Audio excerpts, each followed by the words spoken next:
All right, guys.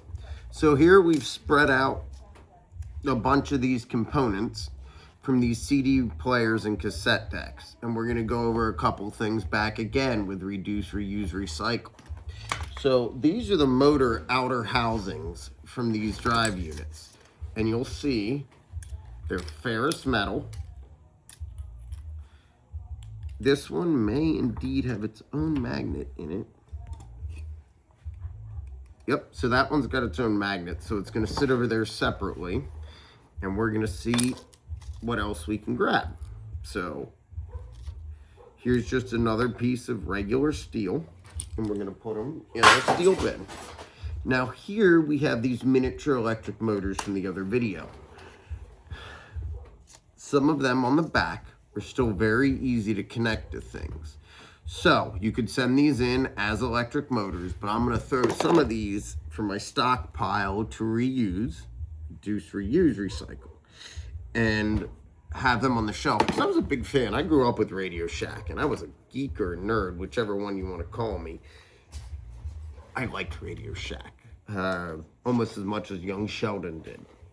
So the good ones we're going to put aside. Little springs, another great thing to save.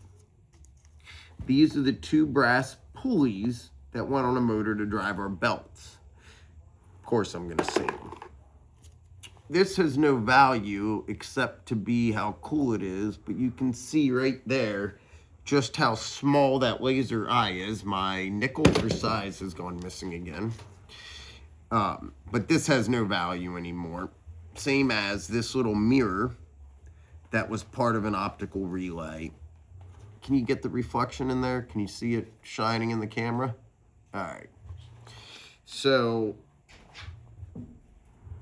it is cool just to look at the different thing with the coating on it. Turns blue to clear.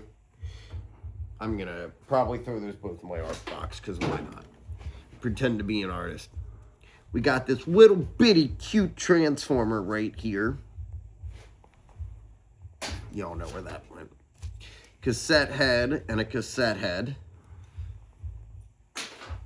Now, here is that full laser eye assembly wire, drive motor or drive spindle, and then it breaks down into the eye.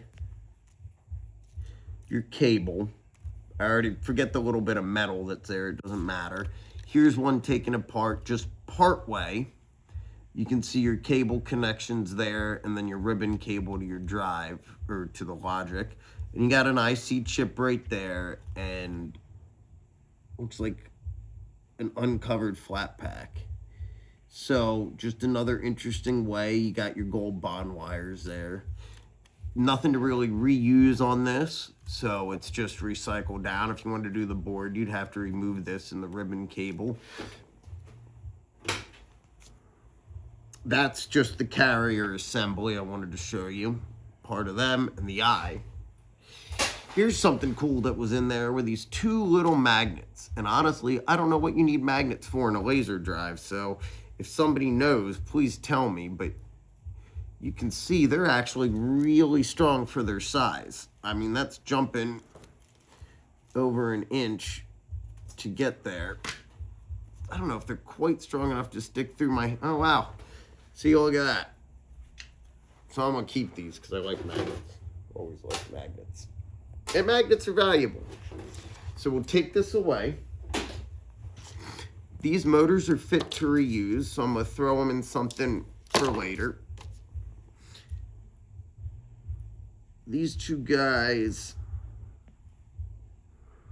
could still be desoldered. Now, on these smaller motors, that right here are your control boards for them. And they allow for better speed control. Like new furnaces have ECM motors where they allow for variable speed. So on an old furnace, it went low, medium, high. On a 5-speed, it added 2 more, but it couldn't go through them. It turned on, and it turned on to that set speed. These allow it to go, okay, well, I want to run at 60% capacity right now, up to 100, maybe back, and it can change it on the swing. So that's what you get with these. and they were buried inside these style motors right here. I don't know if it's gonna let me pop it out real easy. Show you the back side, but man, it's not gonna come out. Now, I have no idea what these would be classified as. They're definitely not a high grade, but I don't know if they're all the way low. But we'll throw them in our load so we don't risk it. I'm gonna set this one aside for later, and these guys just look cool to me. They're not something you normally see, and I just think they're super cool. But there is metal in there that's copper or aluminum. I'm not going to destroy these because I think they're too pretty. I think there's beauty in everything in this world, whether it's man-made or nature, and you just got to work to find it. But that's the inside of that, and I'm going to salvage it, magnet out of here somehow. Probably with the hammer. You can do this on camera, why not? I have to do this a lot with washer drive units because there's a lot of magnets in them and I want to use them. And I love magnets. Sometimes I really think they misdiagnose me, and I really am autistic. But let's see if I can cut this. You know what? End this one so no one's got to watch it.